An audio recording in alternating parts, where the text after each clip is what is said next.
गीता जी अध्याय नंबर 7 के श्लोक नंबर 18 में गीता ज्ञानदाता कहता है कि ये ज्ञानी आत्मा है तो अच्छी आत्मा, परमात्मा पाने के लिए जीवन न्यौछावर कर दिया, मरे चाहे जीवे, भूखे प्यासे बैठे रहे, भक्ति करते रहे, ओम नाम का जाप। जैसा इनको पता था, इन्होंने ब्रह्म को सुप्रीम पावर मान रखा था।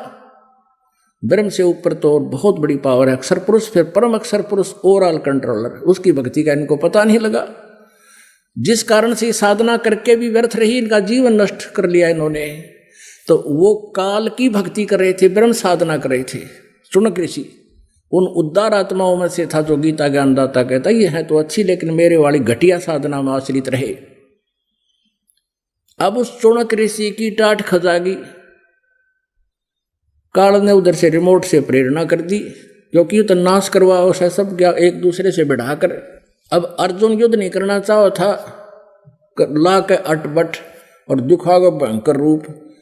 अर्जुन ने सोचा जब मैं मना करूंगा युद्ध से तो एक बार फिर वो विराट रूप दिखा दिया, मेरा हार्ट अटैक होगा।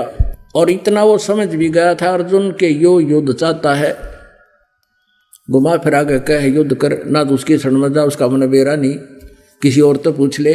और ये क्यों लाने हुए, फिर ये सीधी सी बात थी कि युद्ध चाह था वो कौन, ये काल श्री कृष्ण में प्रवेश करके बोल रहा था। तो यहां भी इसने ये काम किया, रिमोट दबा दिया, चुनक ऋषि में हो गया अंगा। उसने देखा कि घोड़ा खाली आ रहा है, गले में पंपलेट डाल रखा है, उस पर लिखा है। तो सैनिकों से पूछा कि इस घोड़े पर आदमी क्यों नहीं बैठा भाई, कोई सवार नहीं है। मानदाता के सैनिकों ने कहा कि ये राजा मानदाता का घोड़ा है, इस पर कोई नहीं बैठ सकता।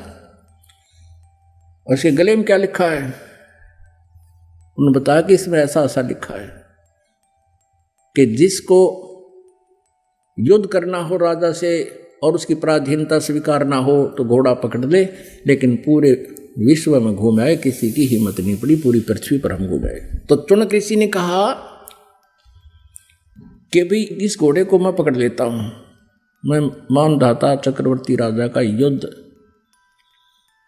मैं स्वीकार करता हूं।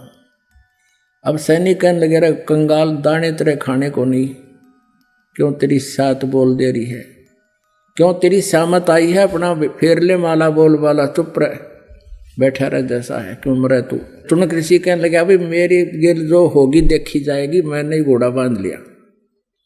कहने का भाव ये है कि उसने हजारों वर्षों तक साधना की, सोम नाम के जाप की और हठ योग, इससे सिद्धियां आ गई, ऑटोम बन गई, ये मोक्ष नहीं हुआ इन लोगों का। और हमारे लिए ये बिरानी के बन रहे थे। परमात्मा कहते डंब करें डूंगर चढ़े और अंतर जीनी झूल, जग जाने बंदगी कराइए बोवा सूल बबूल। ये ऋषि महर्षि क्या करा करते, ऊपर से ऊंचे पर बैठा करते, जाकर दूर तक दिखा कोई बैठा हुआ है तो कहते डंब करें, डंब माने दिखावा पाखंडे, और डूंगर ऊंचे पर टीले पर बैठे जाके, और नो देखो बड़े धूने ला रहे हर जग जाना ये भक्ति करे, ये तो बोवे सूल बबूल। अब उधर से उस ऋषि ने अपने जीवन में जो डले डोए थे, साधना करी थी, उसके 4 एटम बम बना दिए। चक्रवर्ती राजा मानधाता के पास 72 करोड़ सेना थी, उसने 72 करोड़ के 4 टुकड़ी बनाई, 18-18 करोड़ की 1 करोड़ सेना एक आदमी को मारने के लिए भेज दी। उधर से उस ऋषि चुनक ऋषि ने, उस काल के पुजारी ने 4 एटम बम, वचन से सिद्धि जैसी शक्ति, वचन में जो शक्ति है किसी विज्ञान में नहीं है। उन्होंने सारे जीवन की जो भक्ति की वह रसायन बना ली, वह कठिया ये कर रहा था, 4 पुतली बना दी, 1 पुतली छोड़ दी, उसने 18 करोड़ सेना का नाश कर दिया। ऐसे 4 पुतलियों ने 72 करोड़ सेना का नाश कर दिया, मानधाता चक्रवर्ती राजा का भी नाश कर दिया। यानी क्या बताया है कि उदय अस्त बीच चक्कर चले थे। ओए होए, उदय माने जहां से सूर्य निकलता है, अस्त माने जहां छुपता है, यानी पूरी पृथ्वी का शासक। उदय अस्त बीच चक्कर चले थे, ऐसी जन ठकुराई, ऐसी प्रभुता थी उसकी। और चुनक ऋषि स्वर कल्प करी, तब खोज न पाया राई, ढूंढा नहीं पाया कि उसका चुनक ऋषि ने उसका नाश कर दिया। यानी यहाँ परमात्मा कहते हैं यहां सत भक्ति ना करने वाले पर ना जाने कब के बिजली गिर जा। जैसे एक मुख्यमंत्री था, हेलीकॉप्टर ऊपर से गिर कर मर गया, 3 दिन में 100 मिला उसका।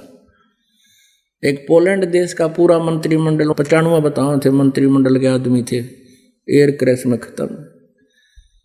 और एक आंध्र प्रदेश का मुख्यमंत्री, एक अरुणाचल प्रदेश का मुख्यमंत्री, वो गिनती नहीं कितने के, और सब सुखी थे। पता नहीं एक मिनट में कहाँ जाने की आशाएं थी। है एक मुख्यमंत्री की कितनी उमंग होती है। न्योना बेरा जो करना हो काम तो कराया कोई नहीं, ये सारी उम्र ये डिलेट हो दिए। तो ऐसे ही ये चुनक ऋषि इस अज्ञान आधार पर भक्ति करे था, बन गया आइटम बम, उसको भी ना पता कि हो गया तेरे अंदर यू। अब क्या बताते हैं, कहते नानक साहिब जी से किसी ने कहा कि आप उदास से रहते हो, आप कभी हमें खुश नजर नहीं आते। जब परमात्मा के इस अध्यात्म ज्ञान से परिचित हो गए थे, तत्परम से परिचित थे वो, और सब कर्मों से परिचित थे, तब वो कहा करते थे ना जाने काल की कर डारे, किस विध ढल जा पासावे, और जिन आते सरते मौत खुड़क दी उनानू केड़ा हासावे। या ना जाने काल के लोक में कब के बिजली गिर जा, किस विध ढल जा पासावे। और फिर नानक साहिब जी से पूछा भक्त ने कि हे प्रभु, क्या आप सदा ऐसे ही रहते हो? नानक साहिब कहने लगे साध मिले साड़ी शादी होंदी, साध मिले साड़ा शादी होंदी, विछड़ जा दिलगिरी वे, अख दे नानक सुनो जहाना, या मुश्किल हाल फकीरी वे। कहते हैं जब ये भक्त, क्योंकि गुरु नानक जी के बहुत से शिष्य हो गए थे और वो सत्संग करते थे, उनके अपने घर पे ही क्या करते थे। पहले तो उन्होंने 12 वर्ष तक बाहर घूम कर परमात्मा की महिमा का ज्ञान दिया कि परमात्मा कोई और है, ब्रह्मा विष्णु महेश परमात्मा नहीं है, ये तो जन्मते मरते हैं। लेकिन बहुत विरोध हुआ। फिर परमेश्वर ने उनको संकेत किया कि तुम अपने घर पर बैठ कर भक्ति करो, आने दो समय फिर देखेंगे इनको। तो उस समय कहा करते कि ये भक्त साधु भक्त संत साध मिले सो सीधा चाले, यानी सब बुराइयों को त्याग कर सद्भक्ति करता वो साध है। बीड़ी शराब मांस तम्बाकू फिल्म सिनेमा सब बकवाद छोड़ दी, साध हो गया वो, साध सद गया चारों तरफ से। कहते ये भक्त आते हैं क्योंकि परमात्मा के ज्ञान से परिचित थे नानक साहिब जी। उनको पता था कि काल का दूत कोई मेरे शिष्यों को, मेरे बच्चों को डिस्टर्ब ना कर दे, कोई मिसगाइड ना कर दे, क्योंकि काल का प्रभाव बाहर ज़्यादा है। तो कहते हैं जब तुम वापस आ जाते हो सभी उमंग के साथ, एज इट इज, किसी का नाम नूम खंड नहीं होता, कोई मिसगाइड नहीं होते किसी से, तो मुझे बहुत खुशी होती है कि मेरे बच्चों को कीड़ा नहीं लगा, मेरी खेती को फसल को कीड़ा नहीं लगा। और जब तुम यहाँ से जाते हो मुझे चिंता बन जाती है कहीं कोई काल का दूत इनको मिसगाइड करके फिर काल के मुंह में ना डाल दे। साध मिले साड़ा शादी होंदी, हमारी ये खुशी है, ये शादी है, ये खुशी है जब हमारे यहाँ भक्त आते हैं, परमात्मा के गुण गाते हैं, यहाँ हमारी उमंग अच्छी होती है और यहाँ ये हमारा शादी है, ये खुशी है हमारी। और यही हमारे त्योहार हैं, यही हमारी सब खुशी है जो हम सत्संग के रूप में मनाते हैं। साध मिला साड़ी शादी होंदी और विछड़ जा दिलगिरी वे, अख दे नानक सुनो जहाना, ये मुश्किल हाल फकीरी वे। इस काल के लोक में ये इतना निर्मल मार्ग है, बहुत ही स्पष्ट और सीधा हल्का, इसमें कोई कठिन कार्य नहीं करना, हठ योग नहीं करना, घर छोड़ कर नहीं जाना, कोई ऐसी कोई व्यवस्था नहीं करनी जो आम व्यक्ति नहीं कर सकता। बूढ़ा बुजुर्ग बीमार कोडी कुछ कैसा भी क्यों ना हो, इस नाम का जाप करके मोक्ष प्राप्त कर सकता है, लेकिन काल के दूतों से बचा रहे, मिसगाइड ना हो। साध मिले साड़ी शादी होंदी, बिछड़ जा दिलगिरी वे, अख दे नानक सुनो जहाना, या मुश्किल हाल फकीरी। फकीरी माने भक्ति। फकीर किसे कहते हैं? जो बुराइयों से हट जा, इस संसारिक चोचलों में ध्यान ना रहे, वो फकीर है। घर बैठे होते बाहर घूम ले, अब क्या कहते हैं, उस चुणक ऋषि ने भी भक्ति करी, लेकिन तत्वदर्शी संत ना मिलने से ब्रह्म को सुप्रीम पावर मान के ओम नाम का जाप और वो डले डोलिए, जग जाने बंदगी कराइयो वो है सूल बबूल। आम व्यक्ति तेने सोचा बड़ा ऋषि है, भक्ति कर रहा है, परमात्मा कहते हैं युद्ध अपने भविष्य में बबूल के काटे बोलिए। कैसे? जैसे उस चुणक ऋषि ने जो तप किया, हठ योग से तप हो गया, ओम नाम के जाप से भक्ति की कमाई बन गई। अब उसने कुछ तो वो सिद्धि प्रयोग करके उस कमाई से सिद्धि बना ली, पूतली बना के, यानी 72 करोड़ जीवों की हत्या कर दी। अब एक बंदूक है, क्या ये भी एक सिद्धि है? पिस्टल है, ये भी सिद्धि है। चाहे तो को पिस्टल तो मार दे, यानी बंदूक से मार दे, और चाहे वचन की सिद्धि रूपी बंदूक से मार दे, दोनों को पाप बराबर है। अब फिर ये, अब इसके यहां जब तक आप इस ब्रह्म और परब्रह्म के लोक में रहोगे, इसी की साधना में व्यवस्थित रहोगे, तब तक आपको अपने किए हुए कर्म का भोग भोगना होगा। आपका कैसा ऐसे खोल रखे खाते, दोनों आपके अकाउंट ओपन रहते हैं, बैड वाले भी और गुड वाले भी। गुड तो पुण्य और भक्ति के, पुण्य और गुड अच्छे जो आपकी भक्ति अलग से लिखी जाती है और पाप अलग से, दोनों आपको भोगने होंगे। और जब हम इस परम अक्षर ब्रह्म की कबीर जी की शरण में आ जाएंगे, इस दास के माध्यम से सत भक्ति करेंगे, तीनों मंत्र का जाप आपको मिलेगा। जब ही सतनाम हृदय धरो, भयो पाप को नाश, जैसे चंगारी अग्नि की भाई पड़े पुराने घास। आपके संचित कर्मों के जो पाप हैं और प्रारब्ध के जो पाप हैं, परमात्मा का ये सच्चा नाम ऐसे फूंक देगा जैसे लाखों टन सूखा घास पड़ा हो, एक माचिस की सींक लगा दे, सब न जलाकर राख कर देगी। और इनका विधान ऐसा है कि जैसे कर्म भोगने पड़ेंगे वैसे ही करेगा, वैसे ही भोगने पड़ेंगे। पुण्य स्वर्ग में और पाप नरक में, शेष बचे हुए यहाँ गधे कुत्ते सुअर के रूप में। तो ये चुणक ऋषि जब तक इसके ओम नाम के जाप की कमाई शेष है, वो ब्रह्मलोक में जाएगा। श्रीमद् भगवत गीता अध्याय नंबर 8 के श्लोक नंबर 16 में कहा कि ब्रह्मलोक पर्यंत भी पुनरावर्ती में है, वहां गए भी अपनी भक्ति की कमाई क्षीण होने पर पुनः जन्म प्राप्त करेंगे। और फिर तब से ये कुछ पृथ्वी का फिर से राजा बन जाएगा। राजा बनते ही पहला कदम पाप का होता है, तब से राज मदमानम और जन्म तीसरे सुकर्षवान। राजा को अभिमान बहुत होता है, अभिमान बस इतने पाप कर देता वो गिनती नहीं होती उसे। फिर पृथ्वी का यूं राजा भी बन सकता है। फिर बच गए पाप, जो 72 करोड़ आदमियों की हिंसा करती है एक सेकंड में, न कुछ भी ना सोची, नालायक आदमी ने क्या करने जा रहा, तेरा शर्म दर्द था। राजा का काम अपना है, ऋषि का काम अपना है, कड़ा पंगा पा लिया इन्हें, तो फिर ये कुत्ता बनेगा ये चुणक ऋषि की आत्मा, और शर्म में पड़ेंगे कीड़े, इसके जख्म होंगे।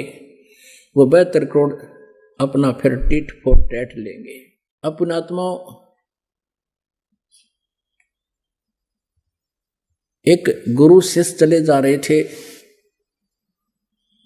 रास्ते में एक मछियारा मछलियां पकड़ रहा था कांटे से और बाहर पटक दे था, जाल भर कर बाहर पटक रहा था, वो तड़प तड़प कर मर रही थी। अब शिष्य ने पूछा, गुरुदेव इस प्राणी को क्या सजा मिलेगी, ये कैसा जुल्म कर रहा है? गुरुजी बोले, चल बेटा फिर बताएंगे। 4, 5, 6 वर्ष के बाद, 8 वर्ष के बाद गुरु शिष्य दोनों जा रहे थे। एक हाथी का बच्चा, एक 2 पेड़ थे निकट निकट, उछल कूद करता हुआ उन दोनों पेड़ों के बीच में फंस गया, और उसने खूब जोर लाया, झटकम पटकम होकर भूखा प्यासा वो फंस गया, उसमें निकल नहीं रहा, और सारी खाल छुलगी, उसमें कीड़े पड़ गए पूरे शरीर में, और वो चिल्लाओ मरुच रहा। अब शिष्य ने पूछा, गुरुदेव इस प्राणी ने कौन से जन्म में ऐसा पाप किया, ऐसी ये दुर्गति होकर के ये मर रहा है। तब उस गुरुदेव ने बताया, बेटा तूने एक दिन प्रश्न किया था कि एक मछियारा मच्छी पकड़ रहा था और वो मच्छियां तड़प तड़प कर जान दे रही थी। ये हाथी का बच्चा वो मछियारा है बेटा, उसकी मृत्यु हो चुकी है, इसका यहाँ जन्म हो गया है। मन तो पावेगा अपना किया रे, भोगेगा अपनो किया रे। जब तक आप परमेश्वर कबीर जी की शरण में नहीं आते, आप अपना कर्म वर्क डन ही पाओगे। और ये वो परमात्मा है जो इसकी शरण में आने से आपके पाप भी नाश करेगा, आपके संस्कार समाप्त करके आपको मोक्ष दिलाएगा। बोलो सतगुरुदेव। परम पिता परमात्मा पूर्ण ब्रह्म, सारी सृष्टि के रचनहार कबीर देव जी, कबीर साहब जी, ये हम सब आत्माओं के स्वामी हैं, हमारे मालिक हैं, ये कुल के मालिक हैं, पूरी असंख्य ब्रह्मांडों के रचनहार, हम सभी आत्माओं के पिता और ये पूर्ण मोक्षदायक परमात्मा है। परमात्मा का और वास्तविक नाम कबीर साहब है, कबीर देव है, और इसी कबीर देव जी के उपमात्मक नाम है परम अक्षर ब्रह्म, सतपुरुष, अकाल मूर्त, शब्द स्वरूपी राम, अर्थात पूर्ण रूपेण अविनाशी परमात्मा। हम सभी आत्माएं सतलोक में रहा करते थे। आज सुबह के सत्संग में आपको सुनाया था कि जिस लोक में हम रह रहे हैं, ये ज्योत स्वरूपी निरंजन काल का लोक है। इसको श्राप लगा हुआ है 1 लाख मानव शरीरधारी प्राणियों का नित आहार करने का।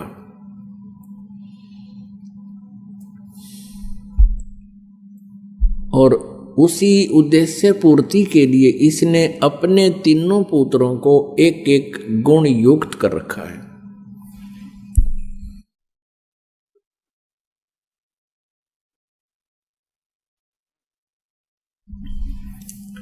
श्री ब्रह्मा जी रजोगुण युक्त, श्री विष्णु जी सतोगुण युक्त और श्री शिव जी तमोगुण युक्त। इसने उत्पन्न किए हैं अपनी पत्नी दुर्गा के गर्भ से, और इसी कारण से रजोगुण के प्रभाव से सभी प्राणी संतानों उत्पत्ति करते हैं, यहाँ के ठाठ बाट की इच्छाएं करते हैं, और सतोगुण के प्रभाव से सभी एक दूसरे से चिपके हुए हैं।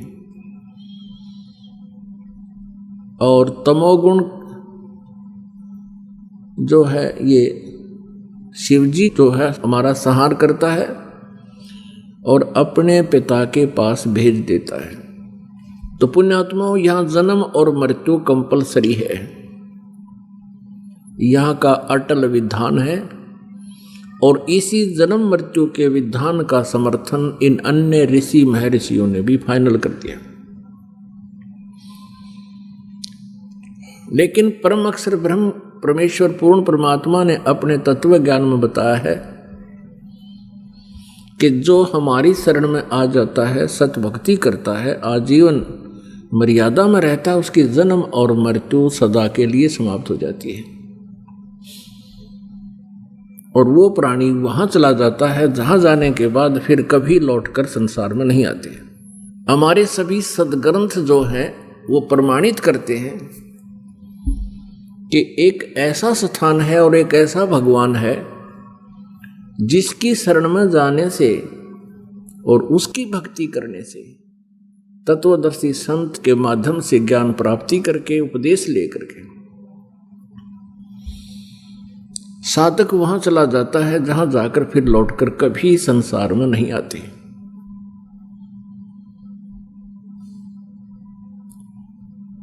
श्रीमद् भगवत गीता अध्याय 15 के 1 से लेकर 4 में ये स्पष्ट किया है कि ऊपर को जड़ वाला, नीचे को तीनों गुण रूपी शाखा वाला, ये उल्टा लटका हुआ संसार रूपी वृक्ष है और तीनों गुण रजगुण ब्रह्मा, सतगुण विष्णु, तमगुण शिवजी रूपी इसकी शाखाएं हैं। गीता ज्ञान दाता ने केवल इतना ही संकेत दिया है। खुद कहता है चौथे अध्याय के 34वें श्लोक में कि मैं उस तत्व ज्ञान से परिचित नहीं हूं, उसकी जानकारी तो तत्वदर्शी संत बताएंगे। तत्व ज्ञान कौन सा है? गीता जी अध्याय नंबर 4 के श्लोक 32 में कहा है कि वो सच्चिदानंद घन ब्रह्म की वाणी में, ब्रह्मणे मुखे, सच्चिदानंद घन ब्रह्म अर्थात परम अक्षर ब्रह्म की वाणी में जो उस परमेश्वर ने स्वयं ही आकर अपने मुख कमल से उच्चारित की हुई होती है, उसको कबीर वाणी बोलते हैं। उस कबीर वाणी में अर्थात वो तत्व ज्ञान कहलाता है। उस तत्व ज्ञान के अंदर बहुत विस्तार के साथ आध्यात्मिक यज्ञों की जानकारी, यज्ञ माने अनुष्ठानों की जानकारी विस्तार से कही गई होती है। चौथे अध्याय के 34वें श्लोक में कहा कि उस तत्व ज्ञान को तू तत्वदर्शी संतों से समझ।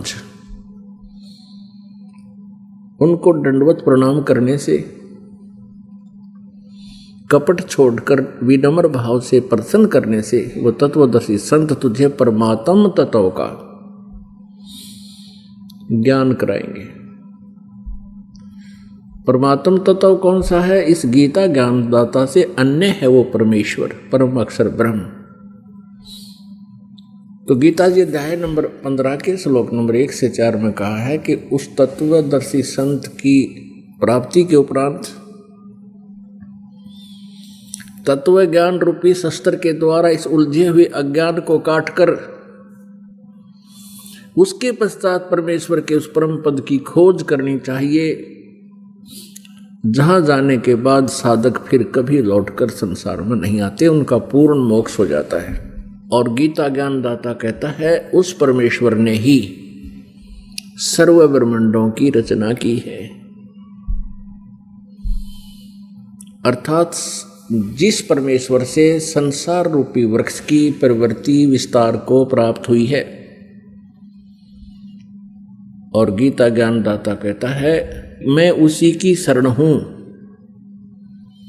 इस धारणा से उस परमेश्वर की ही भक्ति करनी चाहिए और नहीं अपनी को भी यहां रिजेक्ट कर रहा है कि केवल उसी की भक्ति करनी चाहिए। पुण्यात्माओं, आपका सौभाग्य है, आप जी का जन्म ऐसे समय में है जिस समय परमात्मा ने ये पिटारा खोल दिया तत्व ज्ञान का। धन्य भाग है आपका और आपके बच्चों का, आपके माता पिता का। अब समय है पूरे परिवार को परमेश्वर की शरण में आ जाने का। और इसकी शरण में आप यहां भी सुखी रहोगे जब तक आपका संस्कार है। और यदि किसी की आयु भी कम हो तो भी ये परमात्मा उस प्यारी आत्मा की उम्र भी बढ़ा देता है। ये केवल इसी परमेश्वर के विधान के अंदर है, कबीर परमेश्वर के विधान में। और उद्देश्य क्या होना चाहिए कि मैं मोक्ष प्राप्त करूं, तो ये वो परमेश्वर है आपको यहां भी सुख देगा और सतलोक भी पहुंचा देगा, जहां जाने के बाद फिर लौटकर कभी प्राणी वापस नहीं आते, लौटकर संसार में नहीं आते, उनका जन्म मृत्यु कभी नहीं होता। परमेश्वर पूर्ण परमात्मा स्वयं ही सतलोक से चलकर आते हैं, आप जी को ये ज्ञान सुनाते हैं, बताते हैं, उन अच्छी आत्माओं को मिलते हैं और फिर वो अच्छी आत्माएं परमेश्वर से प्राप्त ज्ञान को अपनी वाणी में लिपिबद्ध करते हैं। और परमेश्वर स्वयं भी अपनी वाणी को लिपिबद्ध करवा कर, लिखवा कर हमारे लिए ये मार्गदर्शन कर जाते हैं। आज से लगभग 600 वर्ष पहले परमात्मा सतलोक से चलकर आए थे और भारतवर्ष के काशी शहर में एक लहर तारा नामक तालाब में कमल के फूल के ऊपर शिशु रूप धारण करके, एक छोटे से नवजात बालक का रूप धारण करके वो कमल के फूल पर विराजमान हुए थे। नीरू और नीमा ये जुलाहा थे, निसंतान थे। ये प्रतिदिन वहां स्नान के लिए उस तालाब पर जाया करते थे। प्रतिदिन की तरह ये उस दिन भी वहां पहुंचे तो उन्होंने ये बच्चा परमात्मा वहां मिला, घर उठा लाए। धीरे धीरे परमात्मा अपनी लीला करने लगे। 25 दिन के हो गए थे प्रभु लीला में, शरीर में, लेकिन न तो दूध पान कर रहे थे, न दूध पी रहे थे, न अन्न ग्रहण कर रहे थे, और स्वस्थ इतने थे जैसे बच्चा प्रतिदिन किलो दूध पीता हो। लेकिन नीमा को परमात्मा अपनी स्वेच्छा से मिले थे और निसंतान थी नीमा, उसको बच्चा प्राप्त हुआ। उसके बाद उस बालक में एक विशेष मोह बन गया। पुण्यात्मा वो तो परमात्मा थे, वैसे भी कोई बालक अपने पास रहे तो भी उसमें ममता बन ही जाती है। इतना उसके अंदर लगाव बन गया। नीमा ने अपने मन में ठान ली कि हे भगवान, या तो ये संतान देनी नहीं थी आपने, और अब देकर वापस ले रहे हो, क्योंकि नीरू और नीमा उसी जन्म में ये पहले ब्राह्मण और ब्राह्मणी थे और मुसलमानों ने इनको जबरदस्ती मुसलमान बना दिया था। पहले ये भगवान शिव के पुजारी थे और शिव पुराण से कथा सुना करके अपना रोजी रोटी चला रहे थे बहुत नेक आत्मा। पहले भी इनका जो ब्राह्मण थे, ब्राह्मण का कार्य करते थे, तभी इनका स्वभाव था कि जो भी पूजा से पैसा आता था अपने खर्चे जोगा रख के बाकी का सब भंडारा कर देते थे, कोई संग्रह नहीं करते थे। अब उस मुसलमान बनने के बाद वो कथा नहीं कर सकते थे शिव पुराण की, तो उन्होंने समस्या आ गई रोजगार की। उन्होंने फिर अपनी एक खड्डी बना ली कपड़ा बुनने की। उसमें कोई लागत नहीं होती, 4 लठ गाड़ने होते हैं, खुट्टे से गाड़े र काम चालू, फैक्ट्री बन गई। अब वो जुलाहे का कार्य करते थे, जिस कारण से जुलाहा रूप से प्रसिद्ध हो गए। अब नीमा मान रही थी कि भगवान शिव ने मुझे बालक दे दिया कमल के फूल पे, और वो भगवान शिव से प्रार्थना कर रही है, रो रही है कि हे भगवान शंकर, या तो आपने ये संतान देनी ही नहीं थी, हे प्रभु अब दे कर ले रहे हो, अब मैं जीऊंगी नहीं इस बालक के बिना, क्योंकि 25 दिन हो गए इसने कुछ खाया नहीं।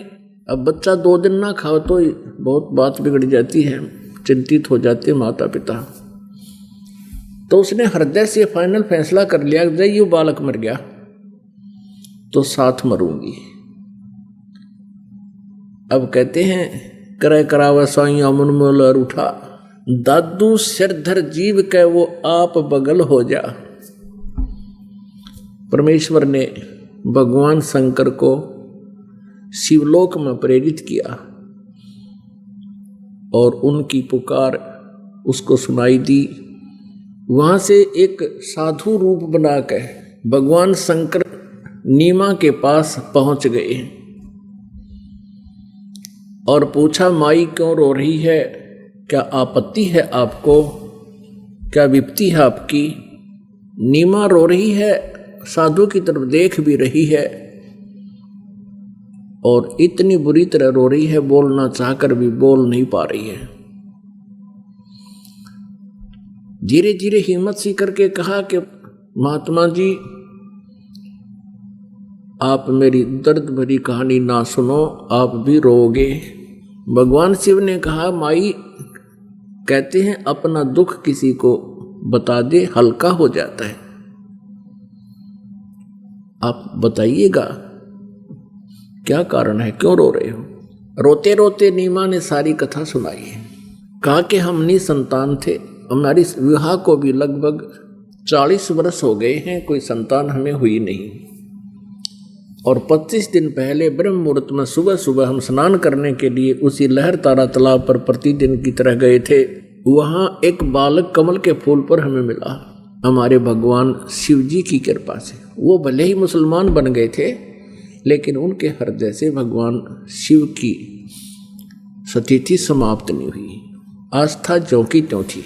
अब भगवान शंकर ने कहा, माई, दिखाना तेरा पुत्र कहाँ है। उसने सारा बताया कि ऐसे ही पुत्र मिला भगवान शंकर की कृपा से, और अब ये 25 दिन से कुछ आहार नहीं कर रहा है, ये मृत्यु के निकट है।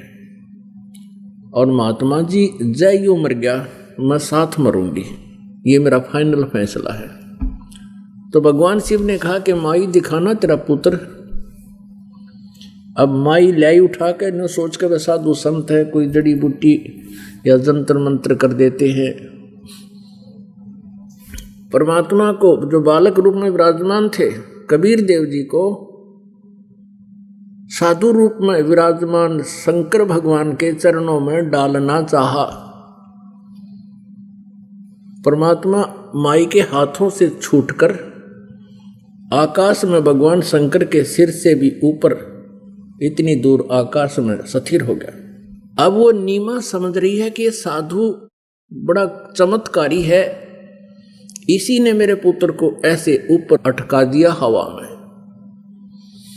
तब भगवान शिव ने ऐसे दोनों हाथ किए गोद में लेने के स्थिति में, परमात्मा उनके हाथों में बालक आ गए। और 7 बार चर्चा की दोनों भगवानों ने।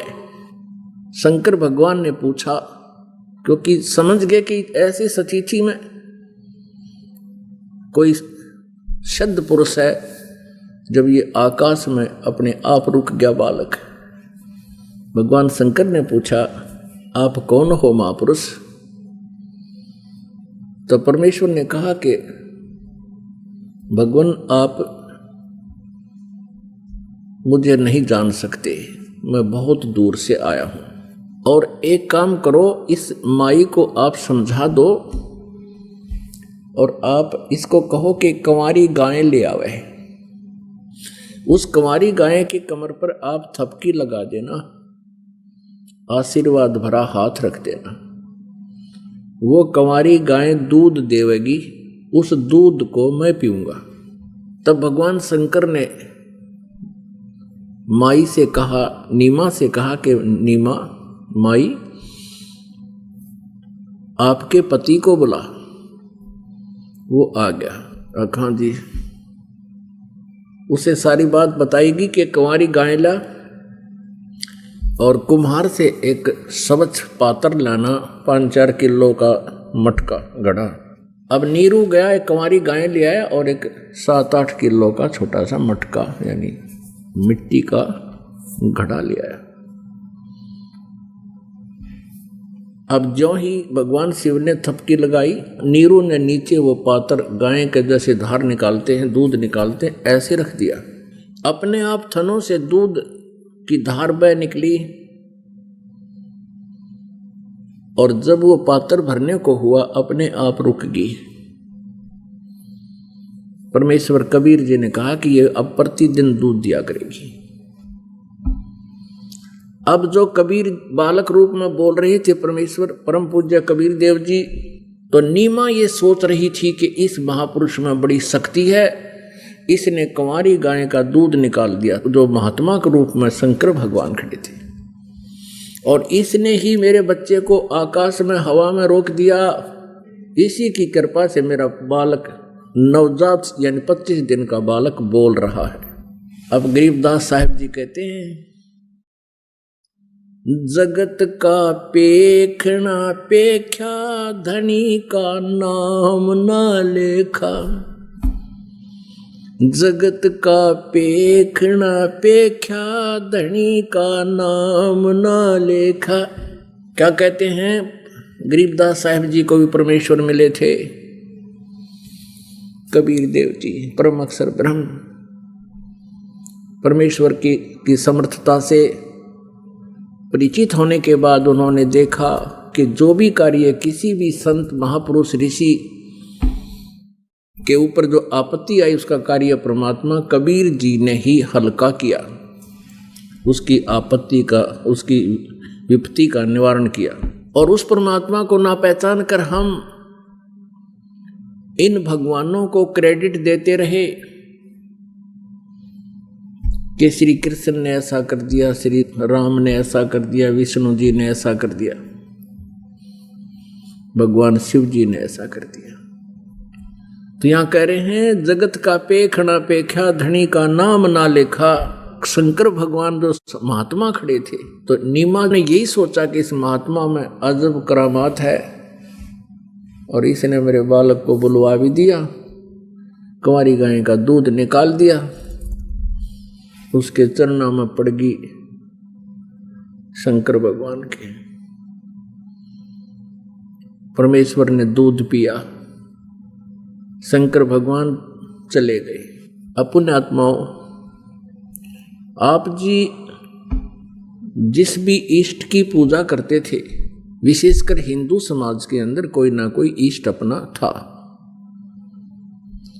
कोई भगवान विष्णु को इष्ट रूप में, कोई शंकर भगवान को इष्ट रूप में, या कोई विष्णु या श्री कृष्ण जी को या श्री राम जी को इष्ट रूप में अवश्य मानते थे।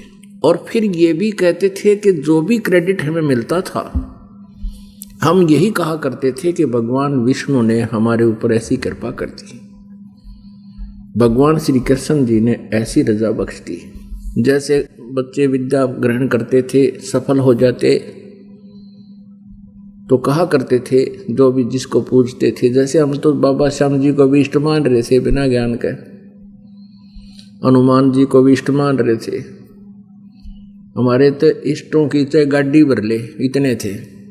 तो हम ये कहा करते थे, ये हमारे भगवान विष्णु का भी नाम लेते, साथ में बाबा श्याम जी को भी क्रेडिट, बजरंगबली की जय हो उन्होंने यूं कर दिया। हमारा कोई स्टेटस नहीं था, क्योंकि बगैर ज्ञान के कोई स्थिरता होती ही नहीं।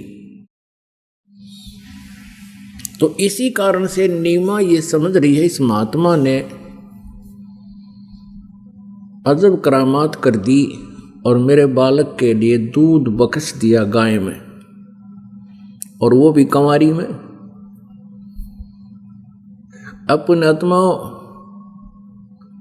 लाल की कीमत, लाल की परख जौहरी करता है, जन साधारण नहीं कर सकता। तो किन किन जौहरियों ने उस लाल को परख्या? आदरणीय धर्मदास साहिब जी ने, आदरणीय मलुकदास साहिब जी ने, आदरणीय दादू साहिब जी ने, आदरणीय नानक साहिब जी ने, आदरणीय गरीबदास साहिब जी गांव छुड़ानी जिला झज्जर हरियाणा वाले ने, आदरणीय घीसा साहिब जी, घीसा दास साहिब जी गांव खेखड़ा मेरठ उत्तर प्रदेश वाले ने। और इससे पहले भी परमात्मा बहुत बार मिले, अब्राहिम सुल्तान अधम को मिले और श्री नामदेव जी संत को मिले।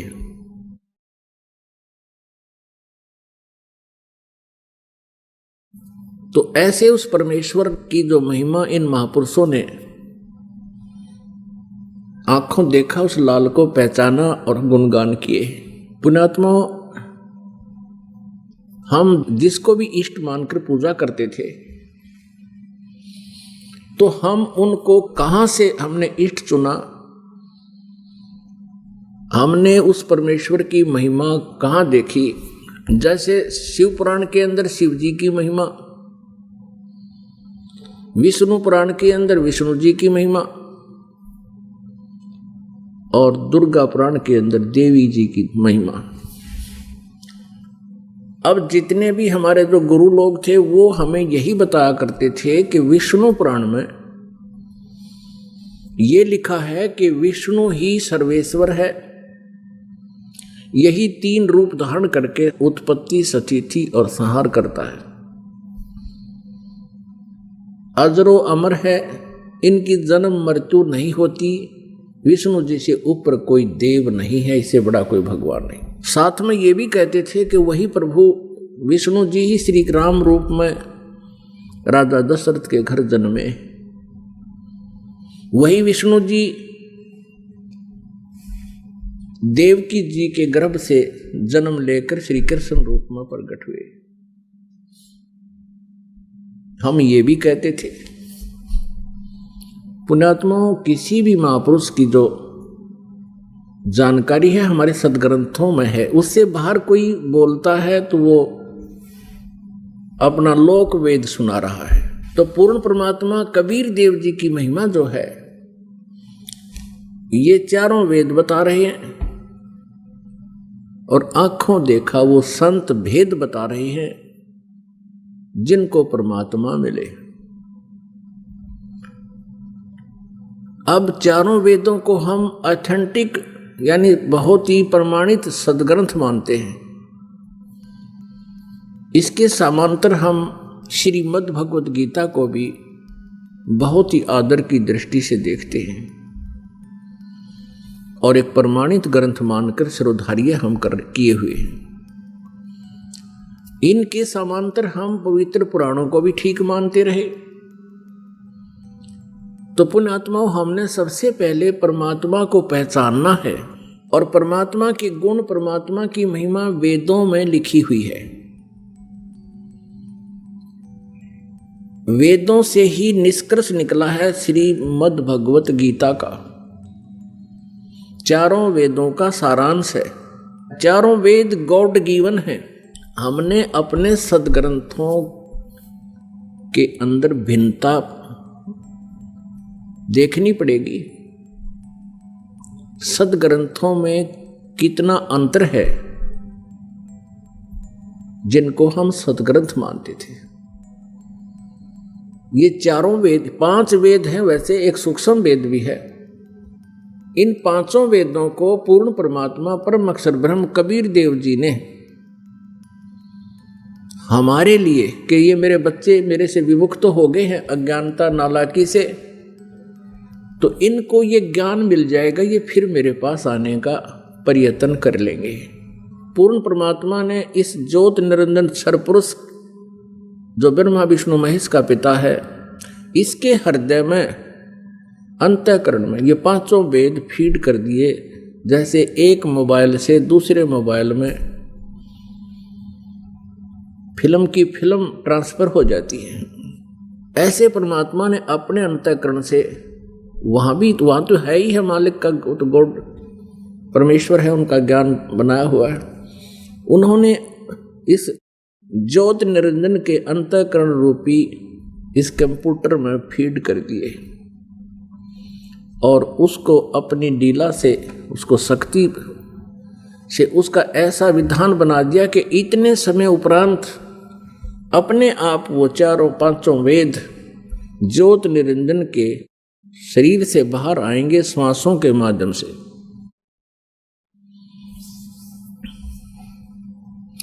ऐसा ही हो गया।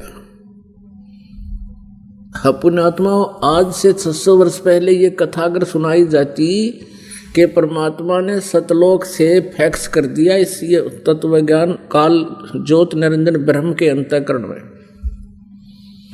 तो आशी करें वो लोग झूठ बोले। हरी बाप के समक्ष है, ईमेल कहां से कहां और कैसे आ जाती है, पूरी की पूरी कथा आ जाती है, ग्रंथ के ग्रंथ आ जाते हैं। ये तो एक मैन मेड साइंस है और वो आध्यात्मिक साइंस गॉड मेड है, गॉड गिवन है, तो उसका तो कोई ठिकाना ही नहीं। ऐसा ही हुआ, 4-5 वेद बाहर आगे आप देखते हो एक चिप होती है, चिप, और उसमें तो फिर कंप्यूटर में निकालन लग गया तो नरा मैटर निकला, कोई कोई मतलब पोथी बन गया। तो ऐसा ही समझो, परमेश्वर ने इसलिए दिया है सारा ज्ञान, ये जो इंटरनेट वगैरह परमात्मा ने ये साइंस दी है, ताकि इस साइंस के आधार से परमात्मा की साइंस को जो हम रिजेक्ट करने जा रहे थे फिर स्वीकार्य हो जाएगी। 5 वेद दिए थे परमात्मा ने, जब ज्योत निरंजन ने उनको पढ़ा, 5वां वेद जो सूक्ष्म वेद था उसमें सारा विवरण था उस परम अक्षर ब्रह्म को पाने का, यहाँ से पीछा छुटवाने का। इस काल को चिंता होगी, ब्रह्म को चिंता होगी कि इनको पता लग गया यहाँ के प्राणियों को कि तुम ऐसे स्थान पर रहा करते थे जहां कभी जन्म मृत्यु नहीं होती, वहां कोई कष्ट नहीं होता,